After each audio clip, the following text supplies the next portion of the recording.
मेरा नाम डॉक्टर श्रद्धा चौधरी है और मैं Medanta the Medicity Gurgaon hospital में एक सीनियर कंसल्टेंट हूँ department of gynae and gynae oncology में। आज आपके लिए हम थोड़ा सा इन्फॉर्मेशन, ये मॉनसून का जो सीज़न चल रहा है, बारिश का समय, इसमें आप अपने आप को कैसे प्रोटेक्ट कर सकती हैं उसकी थोड़ी जानकारी आपको शेयर करेंगे। जैसे कि आप सबको पता है कि मॉनसून के समय में वातावरण में थोड़ी नमी बनी रहती है एंड ये मॉइस्चर या नमी की वजह से जनरलाइज जो हमारी स्किन है वो ड्राई नहीं रहती है, थोड़ी वेट रहती है। ये वेटनेस जो है ये कुछ इन्फेक्शंस को अट्रैक्ट कर सकती है और जेनाइटल हाइजीन या विमेंस हाइजीन, मतलब आपके जो लेडीज़ के रास्ते की जगह है, ये आपस में स्किन फोल्ड्स होते हैं, यहाँ पे एज सच ही नमी कैप्चर हो जाती है। जब हम नहाते हैं तो पसीना आता है, पानी ड्राई नहीं होता है और फंगल इन्फेक्शन ये अक्सर ही हमारे बॉडी के पार्ट्स में कई जगहों पे बनता है, ब्रेस्ट के नीचे, अंडर आर्म्स में और गायनी या वेजाइनल हाइजीन के एरिया में भी फंगल इन्फेक्शन बनता है। क्योंकि ये एरिया आपकी नज़र में नहीं है, आपको दिखता नहीं है, थोड़ी बहुत खुजलाहट महसूस होती है और हम उस चीज़ को इग्नोर कर लेते हैं। लेकिन सबसे इम्पॉर्टेंट टिप आपको ये दिया जाए कि आप जब नहाती हैं तो वेजाइनल एरिया को अच्छे से टॉवल से ड्राई कीजिएगा। जो स्किन फोल्ड्स हैं वो जब तक कि आपके हाथ को टच करने से ड्राइनेस फील नहीं होती है, आप ड्रेसअप मत कीजिएगा, बिकॉज़ वेटनेस से ड्रेसअप करना ये सबसे एक हानिकारक चीज़ है। दूसरा एक टिप मैं आपको देना चाहूँगी, जब आपको पीरियड्स आते हैं और जो सैनिटरी पैड्स जो हमारे प्राइवेट एरिया को टच करते हैं, ये ना कि नमी बट ब्लड जो है ये एक बहुत रिच कल्चर मीडियम है, यानी कि यहाँ पे कीटाणु बैक्टीरिया बहुत जल्दी ग्रो करते हैं और आपकी बेसिक जेनाइटल हेल्थ पे ये काफ़ी हानिकारक रह सकते हैं। आपके सैनिटरी पैड्स जो हैं इसको कम से कम हर 6 घंटे की फ्रीक्वेंसी से डिस्कार्ड करना चाहिए। वो ब्लड से गीले पूरी तरह से हुए हो या ना हो, फिर भी इनको डिस्कार्ड कीजिएगा।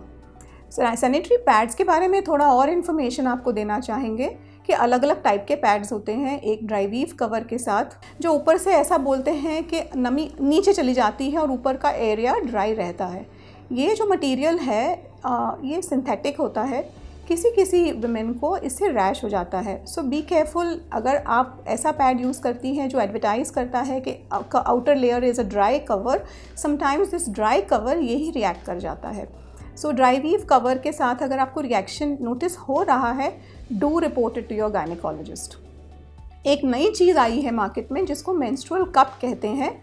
ये एक ऐसा औजार है जिसको हम यूट्रस के वजाइना के अंदर प्लेस करते हैं, जैसे टेम्पून्स होते थे उसी तरीके का है, लेकिन एक कप शेप में, और इसका मटेरियल जो है ये सिलिकॉन का बना है।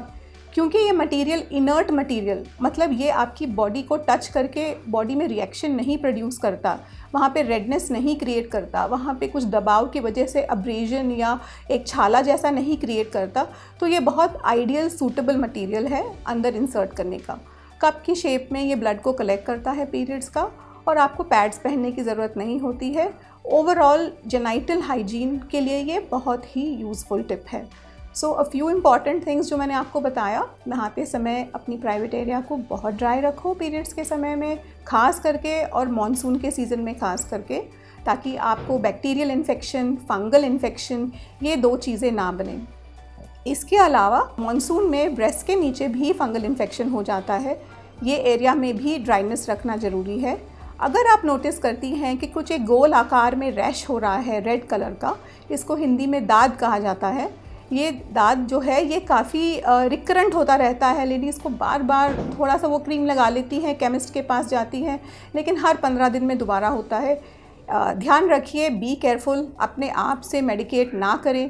केमिस्ट से दवाई ले करके लगाना ये आपके लिए कुछ हद तक नुकसानदायक है। ड्रग रेजिस्टेंस हो जाती है, जो कीटाणु एक आम ट्रीटमेंट जो डॉक्टर ने रेकमेंड किया है उससे मर सकते हैं, वही कीटाणु रेजिस्टेंट हो जाते हैं क्योंकि ओवर द काउंटर या फार्मेसी की मेडिसिन पेशेंट ने अपने आप से ले ली हो। ये हुआ आपके लिए मॉनसून के सीज़न में आपकी जेनाइटल हाइजीन, यूट्रस, वजाइना, ये एरिया को हेल्दी कैसे रखना, उसके बारे में थोड़े tips. Have a good day.